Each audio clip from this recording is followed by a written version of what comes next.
Alright, so I've kind of taken a half stab at recording this week, so this will be my official intro, just showing you some rocks that I tumbled up well, in the last couple of weeks. This is just a pile of randoms. I got so much stuff that came out of the tumblers over the last few weeks. Yeah, here's a nice little piece of granite. Kind of cool. Thought it was a little quartzy. I thought it'd be fun to tumble, and a few lace agates came through, and yeah, I had some success on the saw, and I'll explain that in a bit. Got experiments coming up. Yeah, it must be. These are. I had some crazy laces that were lagging behind the main group, and I forgot about them. So that's out of that group. So kind of glad. I know in the crazy lace video I'd said I was going to record the weights and stuff, but I would have been off anyway in that video. So because clearly there's probably another half pound that came through, or quarter pound. Got a nice little shine on that one. I like that. Good shine. What else in here was cool? Those are always fun to pick up at the beach. And when I talk to people and they talk about picking stuff up the beach, they always say they go for the pink and the reds because, you know, here in Michigan that kind of stands out as a bright color, and this is typically what a new rock hounderer would pick up in Michigan. So just definitely cool. It's still fun to tumble, and it's still, you know, still produces a good looking stone. And yeah, same thing again, more of your typical Michigan fare. That one's a little unique for Michigan. I think I cut that one into slabs, so I think I have a few cabochons floating around to this one, and this is the end of that stone. These are another kind of a fun Michigan stone. I'm not 100% sure offhand what they are, but yeah, they don't tumble up all that great, but they're pretty on the beach, and yeah, I still pick them up anyway. And here's a fun little experiment. Oh, there we are. It was a nice little conglomeration stone. I didn't know how it would tumble because I thought the exterior would be too soft and it would kind of not take a good shine, but it came out all right. It almost looked like cement. You know, you could see the crystals and everything else, and this was more of an experiment for me than anything else, but it ended up coming out a good-looking stone. So I'm kind of glad I took a shot on that experiment. What else was cool? Got a little piece of banded shirt that came through. It's always pretty. Yeah. A little piece of basalt. And yep. I still don't know all my stones. Oh, here's another one of those. That's similar to that one that I just put down, just a little better formed. Oh, come on, camera. Yeah, my phone updated, and now apparently the camera doesn't want to focus as part of the update. Yeah. Yeah, sometimes a forward progression is a backward step. Oh, another crazy lace. Nice banding on there. And somebody had said in my, posted a comment in my video on the crazy lace that they had ordered 3 batches from Kingsley North, and 2 were spectacular, and 1 was like mine. So yeah, it's nice to know that I just got the odd, you know, the 3rd piece. I didn't get the odd 1 and 3. So yeah, maybe I'll try them again later. The crazy laces. Oh, come on, camera. Help me out here. There we are. Hooray for autofocus, right? Autofocus isn't so auto. That might be a piece of blue chalcedony. I've had some of that stuff floating around, and the stuff I had was fracturing. So I don't know, maybe that's a piece of quartz I picked up. Now that blue chalcedony, it always had little cracks in it that I couldn't get rid of, and I don't see those in this, but the color is just about right. No, I guess I'm gonna call it quartz. Not quite the bluish hue. Oh, here's a little fun one. I don't know. Again, I didn't know how it would tumble. This was a softer stone, I could tell right away, but it had these lines in it, and I thought, well, it'd be a cool stone if it came all together, and yeah, it didn't grind away. So yeah, it's cool. All right, but that's enough of these for now. Nothing super spectacular. They're just typical Bish fare, but now to talk about the result of that saw and getting it working, and I'll show you what else I've got for projects I'm working on. So thanks to the awesomeness that is my dad, he while I was on vacation, he tore my saw apart and figured out it was a bushing that had seized up, or a bearing, excuse me, and he ended up just repairing it and ordered a replacement and repaired it and everything with, and by the time I got back from vacation, the saw was ready to go again. So thank you, Dad. This crazy, or the Red Creek Jasper, it just completely shattered every time I tried to cut it. It was, yeah, it was kind of very brittle. I think I got one good cab out of it, and maybe another. But let's see, what else did I cut up? That petrified wood was great. It was, apparently I didn't cut a cab. I was intending to, but I got a couple of good pieces out of it. Some nice shapes.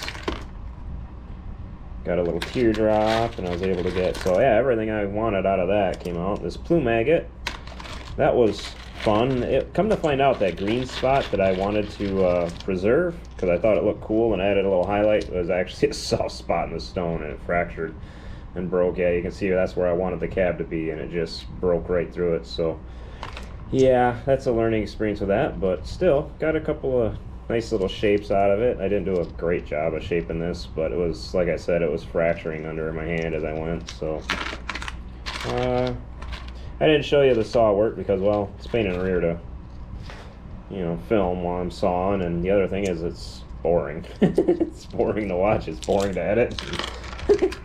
So I skipped it. And then the sodalite, that was fun. It's a soft stone, of course. It's sodalite. And it just went nice and easy and smooth. I was just able to turn it in the saw and cut the shape as I went. Usually I gotta cut angles and then, you know, kind of grind it down. But this one I was just able to turn it right with it, and got a couple of good little cabs out of it. So. And I got a lot more saw work to go this week. I got all these I want to do yet. That's an upcoming couple of videos, actually, of rock hounding from a kayak, and then the stones that came out of it and their tumble, and some Kona dolomite that I purchased, I think from Kinsley North, yep, and then some Dalmatian jaspers I got to get started on tumbling. So yeah, and there's plenty more to go on the saw. I think I'm just going to throw those raw into the tumbler, and then I ended up with some stones that I want to face polish. So there's always fun stuff to do when you start cutting in the rocks. And so also I had a batch of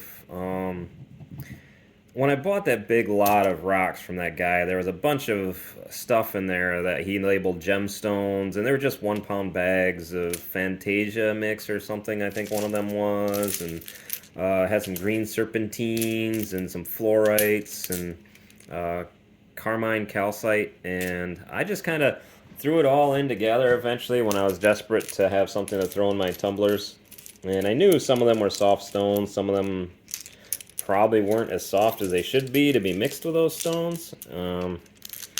But these green serpentines, I really like these. I like the way they came out. I like the coloring. I'm gonna have to get my hands on these again. They tumbled up well, they got a good shine, they're easy to tumble. I'm definitely gonna get these in gonna try to get these again. I think this was another one. It wasn't quite as variegated in the color as the others, but yeah, these things were fun. I definitely want to do those again. The fluorites, on the other hand, they're pretty stone, but they just about disappeared. They're probably, I imagine they were among the softest of the stones I had in there. But they got some pretty colors to them. I like them. And again, this was good for me because it let me, without any extra additional cost than what I've paid, you know, for a large lot, I was able to see how fluorite tumbled and if I could get a good shine on it and stuff. So yeah, that's definitely, I would like to get my hands on that stuff for sure and do a batch of just pure fluorite, because then you get these kinds of things out of fluorites. And yeah, those are spectacular. I love that. That would be fun to have a full batch of that. Oh, another green serpentine that reversed colors. Had sodalite in there, a couple pieces of sodalite. Oop, that might be a lapis. Oh, that's a lapis lazuli. The only way I can ever tell a lapis is the gold flakes in them. Get a little bit, I think, was that pyrite in there? And of course the soda lights. A little bit of red staining in that one. Sorry, my camera is arguing with me today. Oh, here's that carmine calcite. I started with, I don't know, a pound or so of that stuff, and it is just, it ground away to nothing. Which is kind of annoying, because if I remember right, I only put these in stage 1 for a week or something like that, and then I think I finished it all pretty much with the vibratory tumbler, and even in the vibratory tumbler, I noticed the carmine calcites were wearing away and losing mass. So either I just plain misjudged the hardness of the stones and mixed too many hard stones in there, or they just were that soft, they were just that tender. Yeah, fluorites again. Yeah, again, those went in big chunks, like just about like that, I think. And this is what they came out with. So very pretty, very cool, but I don't know how much use I'm going to get out of them. I've had a bunch of amethysts waiting around to rework, but my amethysts still come out kind of cracked and nasty looking, and so this one was kind of an experiment. But again, I mixed it in with harder stones, and this guy, I think, was a culprit. This is a bloodstone, I believe. Oh, come on, camera. There we are. And I know, because I just tumbled some up. I know I just tumbled some up, and this is a Mohs 7 on the Mohs scale. So it takes a nice good shine, nice and pretty. Good stuff. Same hardness as Tiger Stone, or Tiger, excuse me. Now this thing, I don't know what it is, and it just pitted, and I don't actually think those are pits. Maybe it's just the stone itself, but I don't know. I'll throw it in my bin, and maybe somebody will throw a quarter at it or something. There we are. That's pretty. Not 100% sure. I'm aventurine, if I were guessing. I don't know. That looks like a piece of unikite, but again, it came from a batch that I don't know. The stones weren't identified, so your guess is probably better than mine. And yeah, here's again, I had the soft little lines in it. It had the little blemishes that wouldn't quite come out. I could have kept tumbling it, and I didn't know if those would work out or not, so I just said, well, it's just the way it is. It's the way the stone's going to look, and sent it on. Again, I don't know what it is, but it tumbled up well, and it stayed shape. I thought it would probably break along the mineral seam there, but it held together. That was cool. Again, and I don't know. Maybe a type of agate of some sort, judging by the pattern here, or chalcedony or something. That's kind of fun. So yeah, if you know what they are, let us know down in the comments below. But yeah. I think that's aventurine again, or something like that. Piece of fluorite. And whatever that thing was. I imagine that's another one of the culprits of breaking the others down, because that one looks like a quartz or agate of some sort and pretty hard. But yeah, so that's it for me this week. I mean, as far as what I found, I mean, I did tumble some glass, but I'm thinking I'm going to try these again. I'm going to try sending these through my rotary tumbler and see if I can get them back to a smooth polish, because the vibratory, I couldn't quite get it right. So I'm wondering, because I saw a video of a guy that did these, but he used rotary tumblers to take them back to clear instead of this frosted look. And I want to try that. I want to see if I can get that clear. So I'm going to throw these in some my rotary tumblers when I get some space in there. And then something else, kind of a fun little thing coming up. I tumbled some tiger eye. Here we are. Here we are. Tumbled some tiger eye. And these I sent through with some bloodstones that I'm going to be sharing here shortly, because I finally finished that batch. And I'm going to try, came from a 10-pound 10-pound lot I got from Gem Company, Gem Center, USA, something wholesale. I can't remember. But yeah, so I'm going to try a bunch. I can do 3 different batches of these, so I'm going to try to do 3 different ways and try to see if I can get different shines. This was straight up out of my vibratory tumbler and the typical way I typically run things. So they got a nice shine to them. They're pretty.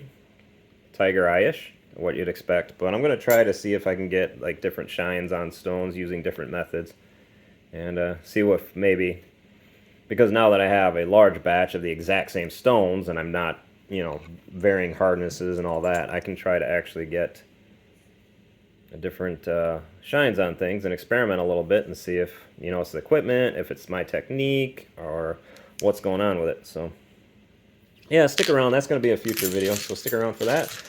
And I think that's it for me this week. I appreciate you guys hanging out with me and just kind of seeing what I had coming out of the tumblers, and I will catch you next week. Bye.